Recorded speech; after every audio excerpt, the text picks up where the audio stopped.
Music.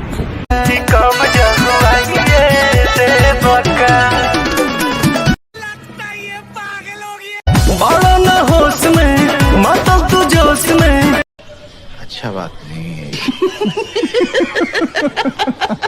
लागे ना दे बाबू भैया ये राजा जी हुआ ये देवा का। कोई सेंस बात नहीं।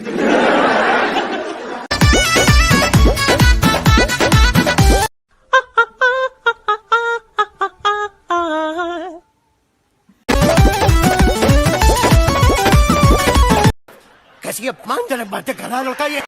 हई बड़ा है हर अपन में हर छोड़ी रात में। माफ कीजिएगा, ये ठीक नहीं हो रहा सर, आप गलत कर रहे हैं सर। दुनिया को देला भोरा हरिया हो कदोनी देख के तू आइला का कोइला।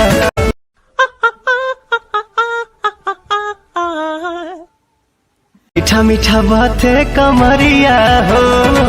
कैसे कैसे लोग रहते हैं यार यहाँ पर।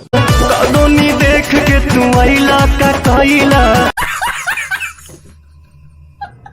मीठा मीठा बातें कमरिया हो।